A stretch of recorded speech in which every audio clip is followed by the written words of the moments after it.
네, 오늘 본문 속에는 스테반의 순교 이후에 그 사울이 중심에 있는 그 핍박 속에서 교회가 오히려 이렇게 전도에 박차를 가하고 이제 선교에 그런 동력을 이렇게 받게 되는 그러한 대목을 이렇게 우리가 만나게 됩니다. 2절에 경건한 사람들이 스데반을 장사하고 위하여 크게 울더라 라고 말씀하고 있습니다. 스데반이 순교를 당하고 경건한 형제들이 스데반을 장사해 주었다. 그리고 그를 애도했다라는 것을 알게 됩니다. 언뜻 보기에는 그렇게 스데반이 갔고 교회가 슬픔에 잠겼구나 라는 그 정도로 우리가 읽고 넘어갈 수 있는 대목일 수 있습니다. 그러나 성경을 잘 읽어보면은 그 구석구석마다 참된 교회의 모습을 우리가 발견할 수가 있습니다. 오늘날 이 본문을 읽으면서 오늘날 교회의 현 주소 가운데 이런 질문을 던져봐야 됩니다. 오늘날 우리 교회 성도들은 서로 간의 슬픔에 동참하고 있는가? 그런 질문을 던져봐야 됩니다. 성도의 교제라는 말이 이렇게 성행을 하고 있습니다. 코이노니아. 그래서 현대적인 교회들마다 카페를 만들어 놓고 예배가 끝나거나 아니면 주중에 모여서 같이 성경 공부를 나누고 그리고 교제를 나눕니다. 거기서 자신들이 느낀 것을 나누고 나름대로 건전하게 하고 있다라는 것을 압니다. 비판을 위한 비판이 되지 않기를 바라는 마음에서 제가 이렇게 말을 하면서도 우리의 현주소를 냉정하게 돌아볼 필요가 있습니다. 과연 우리가 교제라고 말하는 것들이, 우리가 교제라고 생각하는 것들이, 오늘날 교회들이 성도들의 교제를 위해서 판을 짜주는 것들이 과연 이 초대교회에 나타나고 있는 성도들의 영성에 가까이 다가가고 있는가? 라는 질문을 던져봤을 때에 저는 그렇게 자신있게 대답할 수 없을 것 같습니다. 지극히 개인주의적으로 계속 흐르고 있죠. 공동체 안에 있지만 신앙이라는 것이 마치 자기를 수호해주는 하나의 그런 어떤 안전장치로서 그렇게 작용하고 있고 그렇게 받아들이는 모습들을 흔히 보게 되지만 정말 옆에 있는 우리 지체들이 어떤 아픔을 당하고 있고 고통당한다고 했을 때의 그 아픔에 정말 참여하고 있는가, 같이 울어주는 그런 마음이 있는가, 이 질문을 던졌을 때는 좀 회의적이다라는 그런 대답을 할 수밖에 없을 것 같습니다. 제가 목회를 해보니까 우리 성도들에게 허물이 될 수도 있겠지만 단순히 우리 성도들의 문제가 아니라 그 현대인들의 그런 신앙의 자세들이 이 작은 교회 안에서도 고스란히 드러나기 때문에 함께 이것을 고민해 볼 필요가 있는 것이죠. 이 작은 교회 안에 있지만 이 작은 교회 안에서도 정말 슬픔 당하는 형제, 자매, 그리고 고충을 겪고 있는 교회의 그 아픔에 대해서 정말 내 아픔같이, 내 슬픔같이 그 슬픔에 동참하는 성도들을 찾아볼 수가 있는가? 예. 그렇다고 가르치지 않는 것은 아닙니다. 분명하게 이러한 그 진정한 교회의 모습, 공동체의 모습에 대해서 설교는 늘 하지만 그것을 귀담아 듣는 경우는 거의 없다라는 것을 알게 됩니다. 왜냐하면 이미 삶에서 개인주의적인 그러한 삶이 너무나도 뼛속까지 묻어있기 때문에 아멘도 하고 다 수긍하고 그렇게 하지만 결국은 정작 슬퍼하는 사람이 옆에 있을 때에, 교회가 아픔을 당할 때에 그 아픔에 동참하는 사람은 거의 찾아볼 수가 없다라는 것이죠.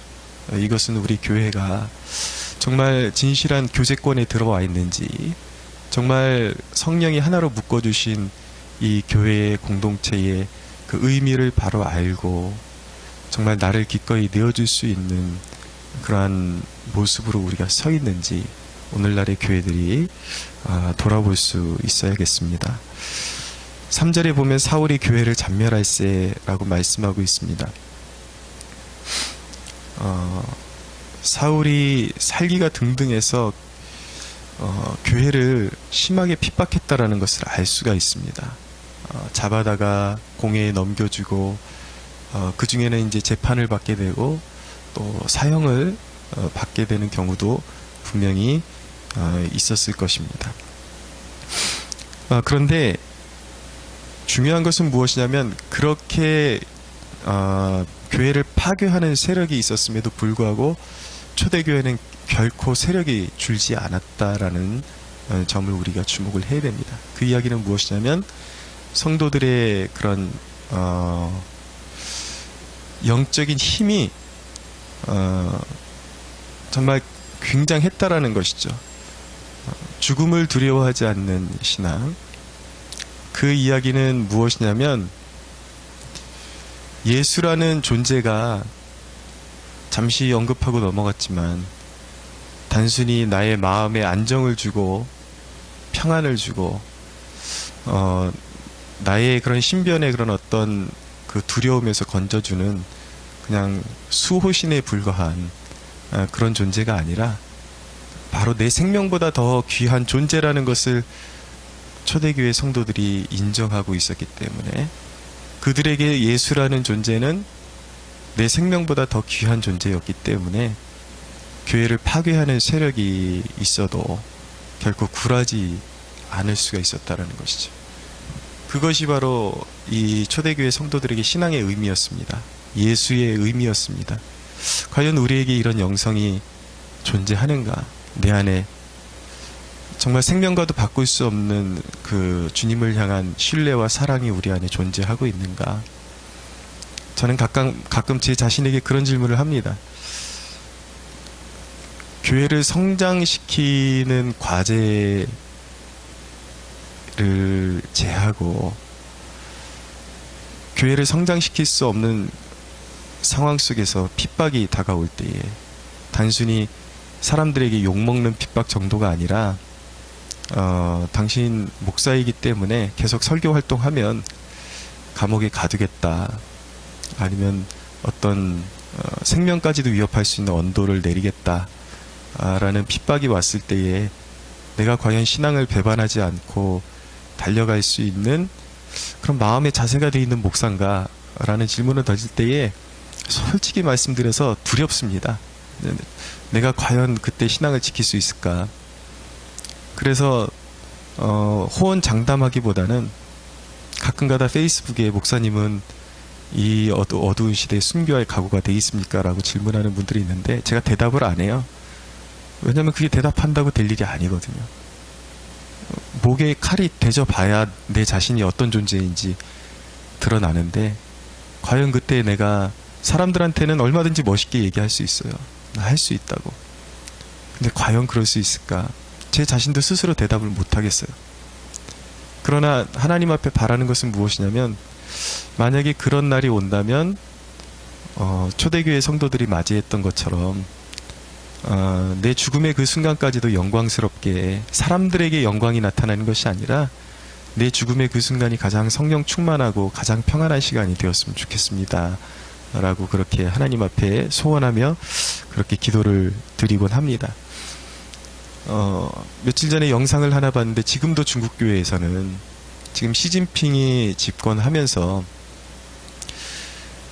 굉장한 핍박이 지금 진행되고 있습니다. 교회 철탑을 그냥 다 부셔버리고 교회 건물을 파괴해버리고 심지어는 시진핑을 믿을래 예수를 믿을래 배도하고 돌아서면은 정부 지원으로 돈도 더 많이 주겠다. 이런 핍박이 지금 이어지고 있거든요. 그리고 제가 본 영상 속에서는 한 무리의 청년들이 길거리에서 전도하면서 목소리를 높여서 찬양을 하는데 공안들이 와가지고 그것을 저지하는 거죠. 근데 거기 리더격이 되는 신학생이 이제 복음을 증거한다고 공안들이 둘러서 가지고 폭행을 하고 뺨을 때리고. 근데 제가 놀란 것은 무엇이냐면 거기 옹기종기 모여있는 여학생들하고 학생들이 경찰이 폭행하고 있는 그 순간에도 찬양을 계속 하는 거예요.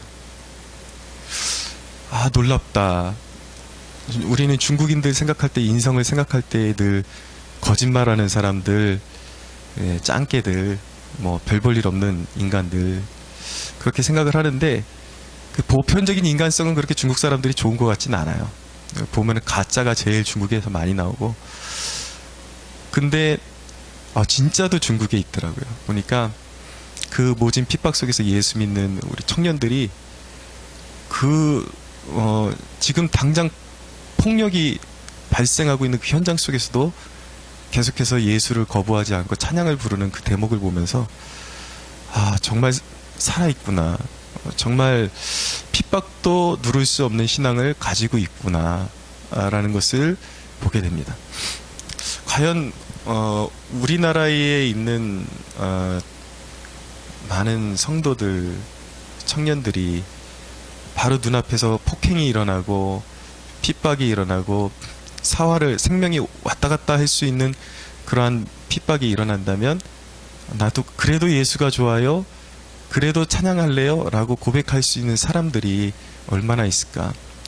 저는 상상하건대, 물론 그렇게 되지 않기를 원하지만 이 땅에 그리스도인들은 너무 세련되어져서 아마 그럴 것 같습니다. 맞아요. 우리가 사회 속에서 이렇게 시끄럽게 무리를 끼치면 안 되죠. 우리 찬양 그만합시다. 그리고 그냥 바로 접고 들어가지 않았을까, 그런 생각을 하게 됩니다. 그러나 진짜 신앙이라는 것은 무엇인가?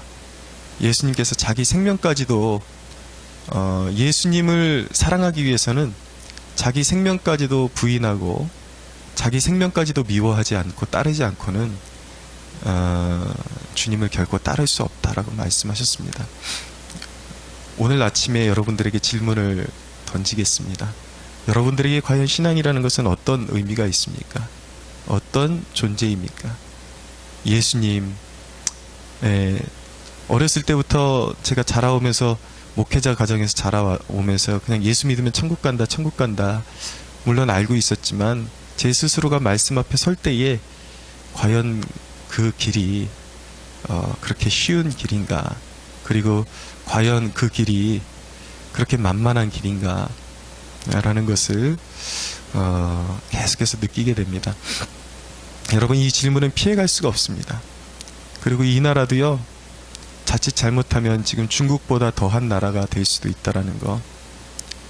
이 아침에 이 설교를 몇 명이나 들을지 모르겠지만 영향력이 미약한 목사의 설교라서 기껏 해봐야 한 50명, 100명 듣는 설교로 알고 있는데, 그러나 이 세대가 깨달아야 될 것이 있습니다. 이 땅에 그리스도인들이 영적으로 잠들어 있기 때문에, 그리고 공산주의와 사회주의를 옹호하는 세력들을 손을 들어줬기 때문에 자신들의 과오와 그 마음에서 버리지 못하는 헛된 이론과 우상 때문에 결국 하나님의 교회의 그 잘난 정치적인 관점 때문에, 그 잘난 사람 중심, 그 잘난 적폐를 청산하고 이 나라의 진정한 민주화를 이뤄보겠다라는 그 알량한 그런 생각들 때문에 한국 교회를 오늘날의 성도들이 사지로 몰아넣고 있다라는 거. 언젠가는 중국보다 더한 핍박이 교회에 돌아올 수 있다라는 것을 기억하기를 바라고요. 언젠가 하나님께서 아무리 목사가 이렇게 단에서 경고를 해도 결국은 깨어있는 사람만 듣고 매번 듣는 사람만 듣고 그렇다는 건 알고 있습니다. 그러나 오늘 이 단에서 설교하는 것이 오늘날 이 세대에게 표징이 될 줄로 그렇게 알아듣기 원합니다. 반드시 한국교회를 이렇게 어둠으로 몰아낸 그리스도인들에게 언젠가 심판이 임할 것입니다. 지금이라도 이 설교를 듣고 누군가가 한 사람이라도 깨달을 수 있다면 그 헛된 망상에서 돌아서서 사회주의를 옹호하고 이 주사파 정권을 옹호하고 이 더러운 짓거리들을 옹호하는 이 잔에서 동성애를 교회로 유입해드리고 온갖 더러운 것들을 신학이라는 이름으로 유입해드리는 신학생들이 있습니까? 당신들은 신학생이라는 이름을 가지고 있지만 언젠가 당신들의 머리 위에 하나님의 진노가 정말 은혜가 강같이 흐르는 것이 아니라 하나님의 진노가 강같이 흐를 것이라는 사실을 이 아침에 꼭 기억해두기 바랍니다. 그렇지만 그럼에도 불구하고 이 땅에서 부족하지만 연약하지만 주의 길로 신실하게 걸어가려고 몸부림쳤던 그 성도들은 지금은 초라하고 이 땅에서 가장 그군이 한쪽으로 치우쳤나니 뭐느니 이런 식으로 치부하고 꼰대 취급하고 그럴지라도 그들의 머리에 면류관이 씌워질 것을 깨닫게 되기를 바랍니다. 여러분, 교회에 핍박이 오면은 그것이 오늘 이 아침의 시간상 이 새벽에는 길게 말씀드릴 수 없지만 간단하게 말씀드리면 교회에 핍박이 다가온다는 것은 깨어있는 교회에게는 축복이 된다는 사실을 알아야 됩니다. 사실은 깨어있는 교회가 아니라 핍박을 통해서 주님이 깨우시는 겁니다. 교회가 안일해질 때에 교회에 이런 스데반이 돌로 죽임을 당하고 그리고 사울이 기세가 등등해서 이제 핍박할 때에 어떤 일들이 벌어지냐면 그 핍박을 통해서 주님은 교회를 깨우십니다. 그래서 영적으로 안일해졌던 교회들이 일어나면서 흩어지게 되죠. 흩어지면서 그들이 하는 일이 무엇이냐면 복음을 증거하게 되는 것입니다. 그럼 교회가 계속해서 생명을 갖고 퍼져나가는 거예요. 꽃씨가 퍼져나가면서 언젠가 거기서 꽃을 만발하게 되는 것처럼 교회도 핍박을 통해서 그런 일이 벌어지게 되는 것입니다. 그래서 여러분, 제일 이상적인 것은 핍박이 오기 전에 먼저 영적인 야성을 자기가 갖추고 복음을 전하는, 주님께 순종하는 삶을 사는 것이 가장 이상적인 것입니다. 근데 그것이 잘 되지를 않아요. 우리의 완고함 때문에. 그래서 핍박이 오기 전에는 기도하지 않고 핍박이 오기 전에는 전도하지 않고 사명을 받들지 않기 때문에 주님이 허락하시는 것이 핍박인 것입니다. 그래서 여러분, 진정한 축복은 여러분들의 삶이 그냥 안정적인 것이 축복이 아니라 정말 사랑하는 자녀들에게는 주님이 깨우시기 위해서 핍박을 주신다라는 것을 깨닫고, 여러분들의 삶 가운데 영적인 핍박이든지 삶에서 다가오는 육체적인 핍박이든지 그 핍박의 의미는 무엇인가, 의도는 무엇인가 깨어나라는 것입니다. 그것을 깨닫는 것이 축복이에요. 그래서 영적인 자리로 돌아와서 사명을 받드는 것이, 그것이 가장 고통을 덜 받는 자리로 가는 것이라는 것을 깨닫는 이 아침이 되기를 바랍니다. 또 한 가지는 무엇이냐면 핍박은 하나님의 뜻을 이루는 것입니다. 오늘 빌립이라는 인물이 5절에 보니까 사마리아 성에 내려가서 그리스도를 백성에게 전파했다라고 말씀하고 있습니다. 자, 사마리아 성이라는 이 명칭에 주의를 기울여야 됩니다. 핍박을 통해서 일이 그릇되는 게 아니라 정확하게 하나님의 플랜을 통해서 플랜이 성취되고 있다는 것을 알게 됩니다. 예수님께서 말씀하셨죠. 오직 성령이 너희에게 임하시면 예루살렘과 온 유대와 사마리아 그리고 땅끝까지. 그러니까 이 사도행전이 지금 보여주는 것은 무엇이냐면 핍박을 통해서 사마리아가 열리기 시작했다는 것을 알게 되는 것입니다. 주님의 계획대로 일이 이루어지고 있다는 것이죠. 여러분들의 삶 가운데 눈에 보이는 핍박으로 인해서 내 길이 지금 어그러지고 있구나라는 것은 오해입니다. 여러분들이 하나님의 자녀라면 핍박 중에 열리는, 닫혀있는 길을 주목하는 것이 아니라 핍박 중에도 하나님은 반드시 길을 열어가십니다. 우리가 영적인 사람이라면 주목해야 되는 것이 무엇이냐면 지금 당하고 있는 모진 핍박 가운데 열리고 있는 길이 어디인가, 하나님께서 누구를 만나게 해주시고 있는가, 어떻게 길을 여시고 있는가를 주목하십시오.